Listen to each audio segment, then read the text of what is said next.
Здравейте на всички и добре дошли в Готви с мен.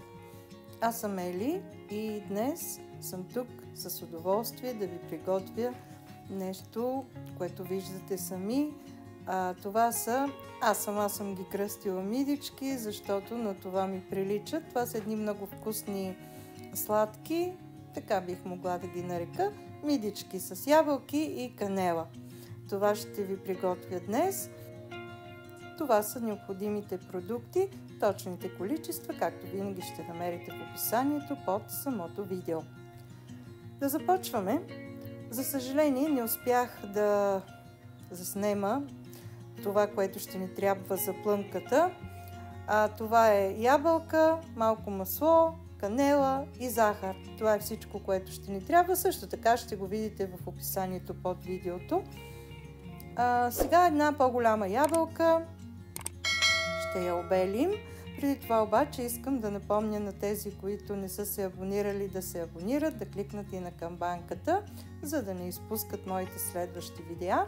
А тези, които вече са го направили, много им благодаря. Канал се развива чудесно и аз съм много щастлива от този факт.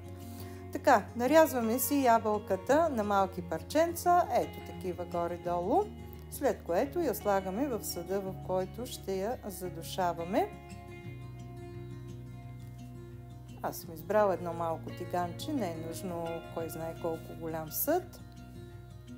Слагаме парченце масло, около 20 грама, малко канела, от половин до една чайна лъжичка и 2 супени лъжици захар. Вода не слагаме, ябълката ще пусне малко, достатъчно колкото да се задуши в маслото. Слагаме на котлона.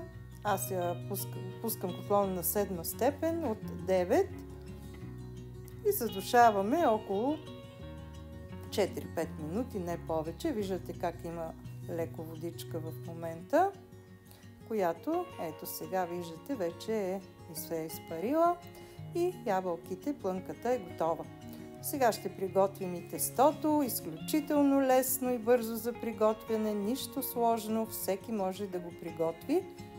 Счупваме едно яйце, не са ни необходими абсолютно никакви уреди, нито миксер, нито робот, 50 грама разтопено масло, само една паркалка за яйца ни трябва и нищо повече, дори може и с вилица. Слагаме 60 грама захар, разбиваме леко.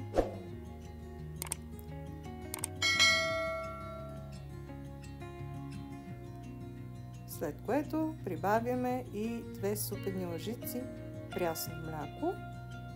Отново разбъркваме, колкото да се смесят всички продукти. Сега ще сложим 8 грама едно пакетче ванилова захар или само ванилия, малко бак пулвер, около една лъжичка, 5 грама. Това е щипка сол, но ще я прибавим, когато слагаме брашното. Разбъркваме още малко и сега ще прибавим и брашното, което е 250 грама. Ще го прибавим на етапи. Сега ще сложа и солта. Ще прибера малко, защото ми пречат и не изглежда добре. Разбъркваме и вече бъркалката няма да ни е нужна, защото ще продължим с ръце. Прибавяме още малко брашно, отново разбъркваме и последното брашно, което ще сложим. Разбъркваме добре. Още веднъж благодаря на всички, които се абонирахте за канала ми. Ще помоля и тези, които не са го направили, ако харесват това, което показвам, да се абонират, да кликнат и на камбанката, за да не изпускат моите следващи видеа. Така, сега ще го прехвърлим на плота, за да го съберем по-добре. Месете около 1-2 минутки, то е маслено тесто и няма нужда от много месене. Ето така трябва да получим меко тесто. Разточваме с дебелина около 4-5 см, ориентировачно, разбира се, не много дебели.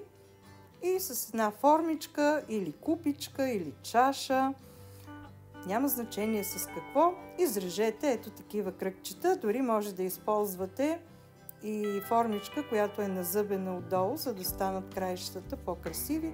Аз нямах в момента такава, затова съм използвала гладка. Вие може да ги направите още по-красиви. И така, аз си помагам с една шпателка, защото леко се залепват за плота. Ги слагаме в една тавичка, която е покрита с хартия за печене. Това, което остава отстрани, го събираме отново на топка, разточваме го по същия начин и така изрязваме още кръгчета.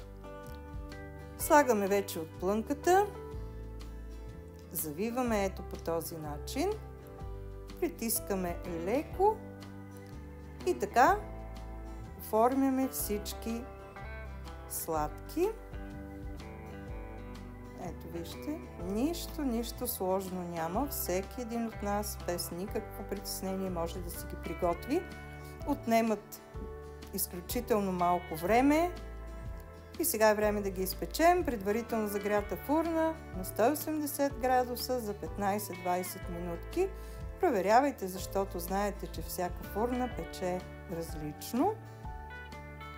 И ето такъв загар трябва да получат, за да са напълно готови и изпечени прекрасно. Ухаят страхотно и е време вече да ги извадим от фурната. Поръсваме ги с пудра захар, обилно. И така нашите мидички вече са готови за хапване. Нямам търпение да ги опитам, защото аромата, който се разнася из кухнята, е страхотен. Ето така изглеждат, вижте. Аз просто ги оприличих на мидички. Рецептата, която имам, няма никакво име, но на мен ми приличат на мидички и така ги кръстих. Ако на вас ви прилича на нещо друго, просто си ги кръстете както на вас ви харесва. Ето вижте колко приятно изглеждат.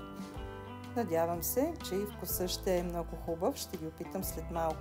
Мидички с ябълки и канела. Това приготвихме днес. А сега е време и да опитаме. Аз съм много нетърпелива и това е най-любимия ми момент от всички мои видеа. Изглеждат много хрупкави, свежи. Да видим как са на вкус сега. Много вкусни. Нежен и приятен вкус имат. Маслото придава също аромат, ябълката, канелата, усещане за свежест. Страхотни са. Няма да ви отнеме повече от час, за да ги приготвите. И се надявам, че ако имате гости и сте решили да ги направите, ще им харесат изключително много. Благодаря, приятели, че бяхме заедно. Благодаря също, че гледахте това видео до край. Не пропускайте да се абонирате. Това беше всичко за днес. Надявам се, ви е било приятно. На мен ми беше изключително приятно. Ще се радвам, ако споделите дали ви е харесало моето предложение. И накрая, както винаги ви пожелавам, бъдете здрави и ще се видим съвсем скоро. Чао, чао!